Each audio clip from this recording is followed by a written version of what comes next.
21st Precinct, Sergeant Klein. Well, who got bitten? Owl? 4. Where's the dog? You are in the muster room at the 21st Precinct, the nerve center. A call is coming through. You will follow the action taken pursuant to that call from this minute until the final report is written in the 124 room at the 21st Precinct. All right. You just wait right there in the emergency room. Yes, right there. I'll have an officer come over. Yes. Right away.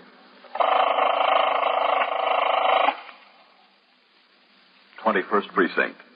It's just lines on a map of the city of New York.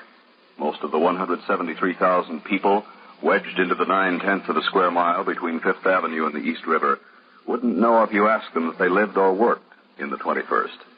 Whether they know it or not, the security of their homes, their persons, and their property is the job of the men of the 21st Precinct. 21st Precinct, 160 patrolmen, 11 sergeants, and 4 lieutenants, of whom I'm the boss. My name is Kennelly, Frank Kennelly. I'm captain in command of the 21st. It was 3:55 p.m. when I came into the precinct house for my night tour, which would keep me on the job until 8 the following morning. As I signed the blotter, Sergeant Burns, who was filling in as desk officer, told me that acting superintendent of buildings of the department was in the house making a routine inspection. After I turned out the platoon, I went upstairs and found the acting superintendent of buildings on the 3rd floor. I called his attention to the cracked plaster in the hall ceiling on that floor and to the fact that during the last winter the radiators failed to heat the floor comfortably. On the way down, I showed him the worn condition of the stairs from the 2nd floor to the back room, and as we came out into the muster room, I told him about the plumbing difficulties in the cells. Well, thanks, Captain. Do you have any idea when these repairs will be made? Well, there's a lot of work to do, Captain. There's nearly 100 buildings in the department, and most of them need work, lots of work. Oh, yes, I understand that, but some need attention sooner than others, don't you think? Oh, yes, some do. That's why I'm making the inspection. Well, this muster room, for instance, it hasn't been painted since 1941. Did you realize that? Captain, you know I'd like to do everything, and I'd like to do it right away, but there's been only so much money appropriated. Well, it's been a pleasure, Captain. Sign the blotter and get on my way. A little bit behind schedule. I still have to visit the 23rd this afternoon. Where were you? Mr. Balney wants to sign the blotter, Sergeant Burns. Step on around the back of the desk, Mr. Balney. Right over here, Mr. Balney. Well, thank you, Captain. That one's got whiskers. I used to use it myself. Bring it on time. What's doing, Sergeant? Oh, nothing much, Captain, except that young fellow over there is waiting to see you. Who is he, do you know? He says his name is Weald, Harold Weald. Said it was personal. I told him you were busy. He said he'd wait. He wouldn't tell either me or Sergeant Burns what was on his mind. Excuse me, Captain. Yeah, go ahead. 21st Precinct, Sergeant Klein. Well, thanks for all your courtesies, Captain. I'll try to get something done, I promise you that. Oh, you what, ma'am? Absolutely necessary, Mr. Balney, that we get sufficient heat up on the 3rd floor. No one can work up there. Listen, madam. Well, it's a long time until winter. Please, madam. Yes, it was a long time since last winter, too. That's when I reported. Madam, you have my word, Captain. There'll be someone here within 2 weeks. That's a civil action, madam. If he owes you money, we can't collect it. You better see your lawyer. I'll talk to that fellow that's waiting, Sergeant. Yes, sir. If you can't afford a lawyer, go to the Legal Aid Society. The Legal Aid Society. Mr. Weald? Yes, that's right. Captain Kennelly? Kennelly. Oh, I'm sorry. Oh, that's all right. Well, what can I do for you? Well, listen, Captain, I'm sorry to bother you, but I got an awful problem. It's my kid. Well, what's the trouble? Well, she got bit by a dog. When was this? Friday morning. Where? In the playground there, 62nd Street, York Avenue. Mm-hmm. How old is she? 4. She's 4. Excuse me, Captain. Yes? Division captain is calling in for you. Oh, all right. Thanks, Sergeant. I'll take it in my office. Yes. Come in, Mr. Weald. Yeah, thanks. My mother takes her to the playground almost every day. Go ahead. Thank you. Have a seat there. I didn't think there was anything to it. Excuse me a minute. Oh, yeah, sure. Captain Kennelly. Hello, Denny. Oh, just fine. When? Well, just a second. Let me look at my chart. Yeah, I'm working Monday. Where? All right, I'll be there. Okay, so long. How'd you happen to get bitten, Mr. Weald? Well, I wasn't there personally. I was working. Mm-hmm. What do you do? Me, I'm a driver for the Ace Taxis. I should be on the job now, but I thought I'd better take off the afternoon and get this straightened out. Yeah. How bad was the bite? Well, bad enough, I guess. He got her in the thigh, He really dug in. Did she get medical treatment? Oh, yeah. My wife said the lady with the dog was very nice. Janet, that's my wife. She got kind of excited at first, but the doctor fixed it up, said nothing serious. So I forgot the whole thing, until I got a call from my wife this afternoon. Uh-huh. What happened then? Well, my wife was all excited. She called my dispatcher, left word for me to call her. When I did, she said somebody had been around from the Board of Health. Told her they couldn't get hold of the lady with the dog, and if they didn't by tomorrow morning, she'd have to bring the kid down for rabies shots. There's 22 shots. It takes 22 days. Well, where does the woman with the dog live? In this precinct? I don't know whether it's in this precinct. It's Mrs. Charles Whitney, 190 Sutton Place North. That's in this precinct, yes. So I took a walk over there before. It's a big apartment house, very expensive. I started to go in. The doorman asked me who I wanted, so I told him the whole story. Mm-hmm. He buzzed up to the apartment. There wasn't any answer. He told me a policeman had been around 2 or 3 times today and the day before. Policeman couldn't find anybody there either. Is he from here, that policeman? Yes, that's right. In dog bite cases, there's a 480V notice to be served on the owner. Mm-hmm. A notice to deliver the dog to the ASPCA for observation. Well, anyway, I got to talking to the doorman, and he said he thought sure somebody was home because the elevator man heard the dog barking in the apartment when he went up there on the floor for something else this afternoon. Oh, is that so? Well, I'm only going by what the doorman said the elevator man said. Now, look, the lady was very nice, but I don't want my kid to go through any 22 shots. What's more important, a dog or a kid? What do you think, Mr. Wheel? Well, I know what I think. The important thing is what you think. That Mrs. Whitney, her husband, is a big-shot judge, the doorman told me. You sit here, Mr. Wheel. Well, I'll sit here, but is that going to get me action? That's what I want, action. That's what you're going to get. I'll be right back. Sergeant Burns. Yes, Captain. What are you doing about a 480V on the dog bite case? All right, is that this one on Sutton Place North, Captain? Yes, that's the one. What are you doing about it? It's still hanging, Captain. Lieutenant Snyder said he had a man go by there 3 times during the day tour. There's nobody home. Well, did they go upstairs and see? I don't know about that, Captain. He just said it was still hanging. They haven't been able to serve it. I gave it to Singleton and told him to try as soon as he got over there. You know who that is? That's Judge Charles Whitney. Yes, I know. Now, listen, the father of the child the dog bit is in my office. He's been told to bring the child down to start a series of 22 rabies injections beginning tomorrow morning, unless that dog is delivered today. There doesn't seem to be anybody home, Captain. Well, the father says the doorman told him there was somebody home. Now, get on it. Yes, sir. I went back into my office and told Mr. Weald, the father of the dog bite victim, that we would make a further effort to serve the 480V notice on the owner of the dog. I advised him to return to his home and promised that we would notify him later concerning any results we obtained. Patrolman Singleton rang in and reported that he again went to 190 Sutton Place North and attempted to reach the occupants of the Whitney apartment by the house phone. There was no answer. He left a copy of the notice with the doorman. He was instructed to go upstairs and knock on the door. In the meantime, I read and signed such reports as had accumulated since I was last on duty and placed them in the box to be sent by messenger to division headquarters. At 5 minutes, I went back out into the muster room and walked over to the desk. He's trying to reach the judge at his office, Captain. Good. Sergeant Klein, did Singleton ring in again? No, sir, not yet.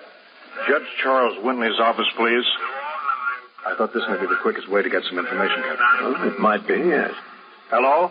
This is Sergeant Burns at the 21st Precinct. Is Judge Whitney there, please? Oh, is he? Oh, I see. Well, when? Well, thank you very much. Oh, did Mrs. Whitney go with him?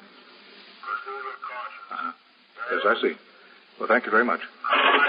He's out of town, Captain. Yeah? He went to Boston for the American Bar Association convention. Secretary expects him back tonight. He's flying in. Did Mrs. Whitney go with him? No, sir, not that the secretary knows of. As far as the secretary knows, Mrs. Whitney's at home. I see. Look up the telephone number of their apartment and call over there. Yes. 21st Precinct, Sergeant Klein. Their phone might not be listed, though. Yes, Singleton. What'd you find out? Is that Singleton, Sergeant? Hold on. Yes, sir, it's Singleton. All right, let me talk to him. Take it right there, Captain. Hold on, Singleton.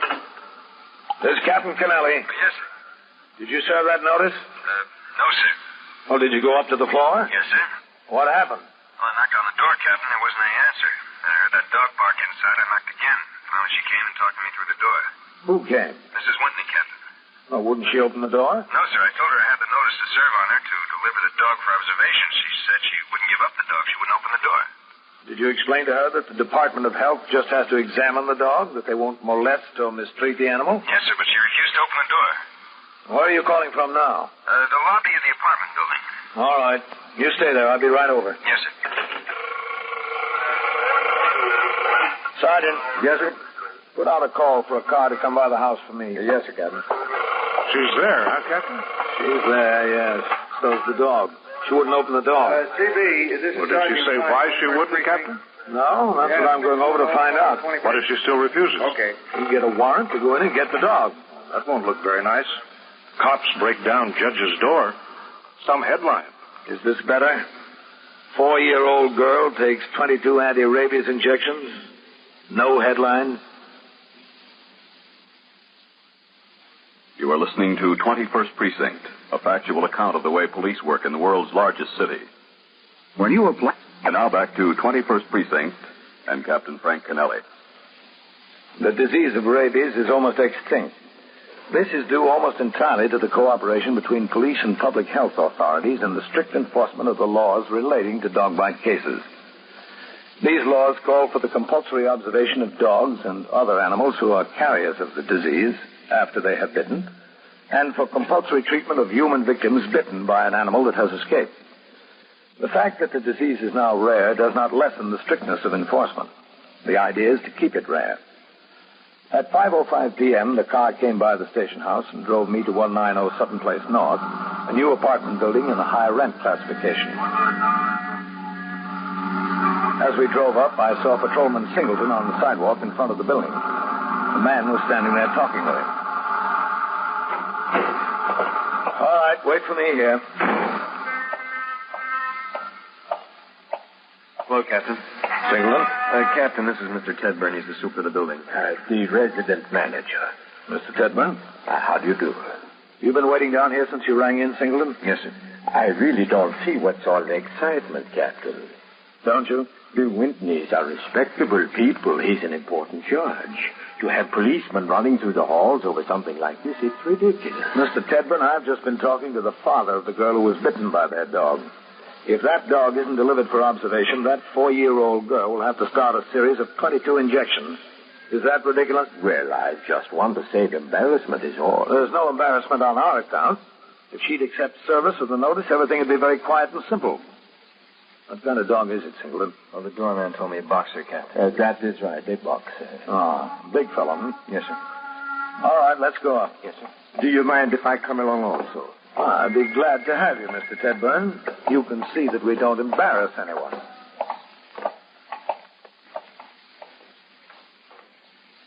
The doorman held the door open for us, and we walked into the foyer of the building. It was decorated in black and white. On the elevator, Singleton directed the operator to take us to the 14th floor. When we got off, Mr. Tedburn led the way to apartment 14B. No one was in the hall. Either the neighbors on the floor didn't know what was going on, or they didn't care. This is it. Shall I ring, Captain? Go ahead. Yes, sir. There it is. Try again. Yes, sir.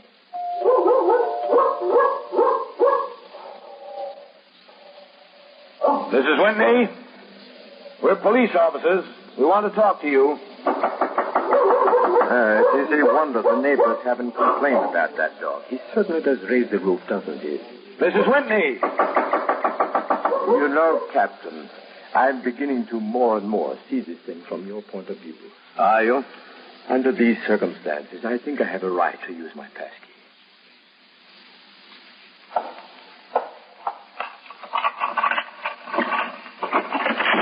Oh, she's got on the door chain. Yes, quiet. Yes, Yes. This Mrs. Whitney, please. Go away. Close the door. Please. I want to talk to you, Mrs. Whitney. You can't take him. I won't let you. I'm not going to take him. I want to talk to you, that's all. Jeff, quiet now. Come on. Where's she going? I don't know. She's coming back. She went to put the dog in the other room. I want you to shut the door and let me alone. You don't seem to understand the seriousness of this, Mrs. Whitney. You want to take Jeff away. I don't want to take him away. He's all we've got. Jeff's all we've got. We have no family, just Jeff, that's all. I'm not going to take him away. I just have to give you this notice. Singleton. Oh, yes, sir. Here it is. I want you to take this, Mrs. Whitney. No, I won't. It's a notice to deliver your dog to the ASPCA by 10 o'clock tomorrow morning. Well, I'll take it, but I won't deliver him. I won't. You can't have him. He's the only thing I've got left. The only thing. All right. Let's shut the door. Thank you, Mrs. Whitney. I won't. Do you think she will bring that dog down there? I don't. She's been served with the notice. Okay, Singleton, get back on the job. Yes, sir. People can live in a building 20 years, and you never know they ever existed. 20 years. Hit that elevator bell, will you, Singleton? Yes, sir. Then a little thing like this can cause so much trouble. It's always the little things that cause trouble, Mr. Tedburn. People seem to manage the big ones. We rode down in the elevator. I thanked Mr. Tedburn for his assistance and came out of the building with Singleton. He resumed walking his post, and I got into the car and went back to the precinct house. There, as the officer who served the 480V form on Mrs. Whitney, I filled in the lower half and delivered it to the desk officer to be forwarded to the Bureau of Preventable Diseases, Department of Health. Sergeant Burns told me that Patrolman Mercado had come upon a boy, 17, in the act of turning in a false alarm. He chased him up the stairs of a tenement and over the roofs of 3 adjacent buildings before he was apprehended. The boy admitted turning in at least 5 false alarms during the last month. I went on patrol of the precinct, during which I stopped on post number 2, saw Patrolman Mercado, and congratulated him on the arrest. Later, while I was still on patrol, there was a radio signal to call in. He stopped at the nearest box, and I was told by Sergeant Klein that a visitor was waiting for me, Judge Charles Whitney. I had my operator drive me around to the precinct house. When I got out of the car, I instructed him to pick up his partner, who had been taking his meal period, and resume patrol. As the car drove away, I crossed the sidewalk and walked up into the muster room. Hello, Sergeant. Captain. 21st Precinct, Sergeant Where's the Klein. judge? I suggested the judge wait in your office, Captain. Take him in. Good. All right. Oh, what's doing, Sergeant? Oh, it's been a quiet tour, Captain. All right, I'll be in my office. Yes, sir. 21st Precinct, Sergeant Klein. Open the what? Judge Whitney? Oh, hello, Captain. We've met before, haven't we? Yes, I think so, at some dinner. Oh, yeah. Well, sit down, Judge. Thank you. I just got into LaGuardia from Boston an hour ago. Yes, sir, I know. I understand you were over to the apartment, Captain. Yes, that's right. We were there. And I'm sorry if we found it necessary to be a little insistent with Mrs. Whitney, but I don't have to tell you the law in these dog bite cases, Judge. If I wasn't able to effect service the way I did, I would have been required to get a warrant and break the door down. I hope you were able to explain that to Mrs. Whitney. Captain, I haven't been able to explain anything to Mrs. Whitney. She wouldn't open the door for me either. Wouldn't she? No. I came home from the airport and went upstairs and tried my key, and she had the chain on the door. Wouldn't open it. Wouldn't even talk to me. Building manager came upstairs and told me what had happened. Well, I'm sorry, Judge. Well, it's not your fault, Captain. I don't blame you. I should have seen it coming. Perhaps I even knew it was coming, and I couldn't bring myself to believe it. What's that, sir? A breakdown. I should have seen it the night I left for Boston. That was the same night that Jeff bit the child. Oh? He's a boxer, you know, so we named him James J. Jeffries, Jeff for short. Mm-hmm. I told her before I left that she would probably be called upon to deliver the dog for observation. And I should have seen from her attitude then that this was going to happen. I was in a hurry to catch the plane. She was all right until then. I understand she was fine when the dog bit the child, that she took the mother and the child to the emergency room, paid the bill, so forth. Yes, that's the report we got, too. But the minute I mentioned the possibility she might have to turn Jeff over for observation, she changed. What was the reason for the change, you know, Judge? Yes, I do. I think I do. See, Captain, we had two sons, Richard and Charles, Jr. They were a year and a half apart, 19 and 20. They were in school at Yale. Last June, they were driving down to New York after school. Their car turned over on the Merrick Parkway. They were both killed. Both of them. Well, I'm sorry to hear that, Judge. If you have children of your own, you can imagine what it did to us. We went away, but that didn't help. Nothing helped. For myself, I found escaping my work. A judge can work hard, and I did. But Nora didn't have anything like work. I suppose she turned to the dog. Jeff was the boy's dog. When she saw the possibility that she'd lose the dog, that brought it on. I'm sure that's the answer. Well, it probably is, yes, sir. She wouldn't even open the door. She doesn't even trust me. If I'd have known what the circumstances were, perhaps we could have used some other means. There wasn't any way for you to know, Captain. I'm not worried about that now. She's locked up in there alone. That's what I'm worried about. I don't know what's preying on her mind. Well, if you want to go into the apartment, Judge, I can call the emergency squad to give us a hand. They have a way with doors. Yes, but it's only as a last resort. No, I'd like to try persuasion some more. I had the door open this wide, the same as you did. I called to her. She wouldn't answer. I couldn't think of anything else to say or do. I came over here. Do you have any ideas, Captain, besides the emergency squad? Well, perhaps I have one, just one. It might work. I don't know. Anything, Captain. I'm willing to try anything. Judge Whitney was a forlorn-looking man as I left him sitting in my office and walked out into the muster room. I gave Sergeant Klein instructions to have a car drive around to the precinct house to pick us up. Also, I told him to have sector car number 1 go to the home of Harold Weald, the father of the dog bite victim. They were instructed to locate Mr. Weald and ask if he would accompany them to 190 Sutton Place North. The car came by to drive Judge Whitney and myself to his apartment house. We rode the elevator to the 14th floor in silence. Is this way, Captain? Yes, I know. Oh, of course you do.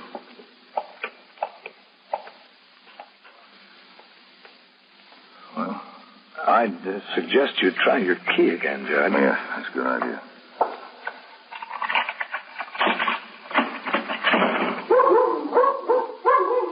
Still on the chain. Nora! Nora! Why don't you try calling the dog? If he comes to the door, maybe she will, too. Yes, that's a good idea. Jeff, boy. Hey, Jeff. Hey, Jeff. Hey, Jeff. Come on, Jeff.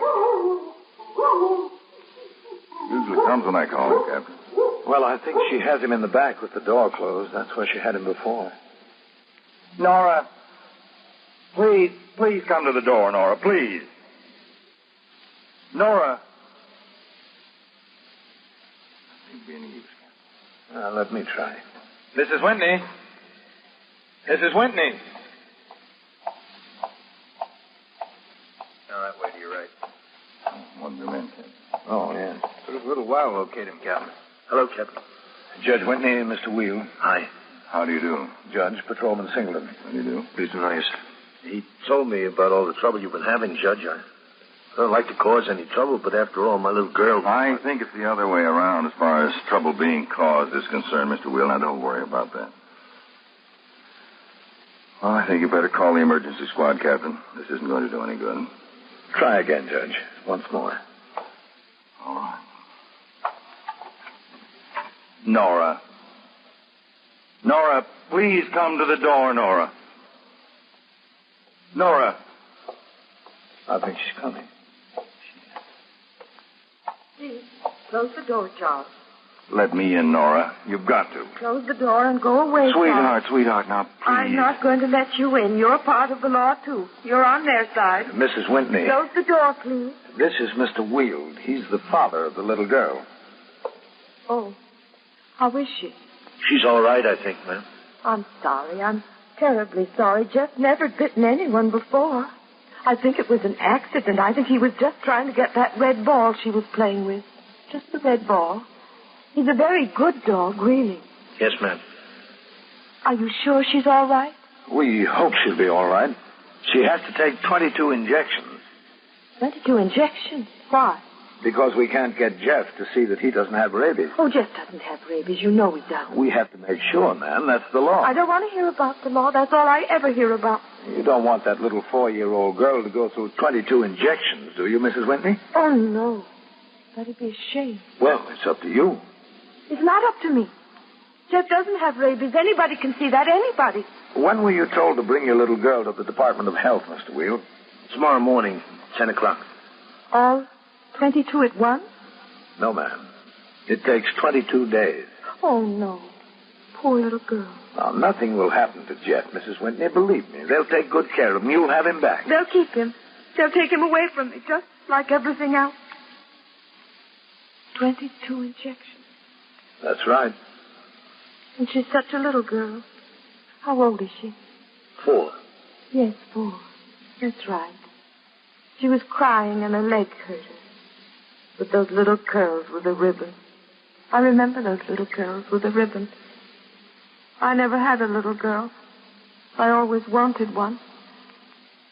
Not 22 injections. Yes, ma'am. 22. Please close the door. Mrs. Whitney. Please close the door. I can't get the chain off if you don't close the door. Yes, ma'am.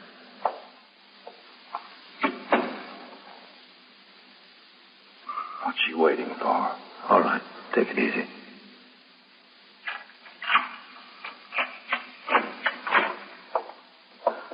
Sweetheart, I'm sorry. I'm very sorry. There's a lot to be sorry about, isn't there? So much. Thank you, Mrs. Whitney. Nothing to thank me for. Jeff's in there in the bedroom. I'll see that he gets where he has to go, Captain. Good. Young man? Me? Yes. Yes, ma'am, Mrs. Whitney. Watch her. Watch her every minute. Every minute of your life. Yes, ma'am. Because without her, you won't have any life.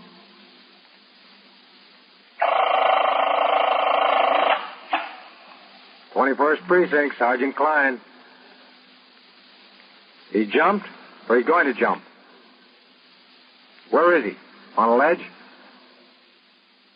Where is it? East 71? And so it goes, around the clock, through the week, every day, every year. A police precinct in the city of New York is a flesh and blood merry-go-round. Anyone can catch the brass ring, or the brass ring can catch anyone. 21st Precinct, a factual account of the way the police work in the world's largest city, is presented with the official cooperation of the Patrolmen's Benevolent Association, an organization of more than 20,000 members of the Police Department, City of New York. Everett Sloane in the role of Captain Kennelly. Featured in tonight's cast were Lawson Zerbe, Wendell Holmes, Bill Zuckert, Don McLaughlin, Barbara Weeks, Bill Lipton, and Donald Bain. Written and directed by Stanley Niss. Gaylord Avery speaking.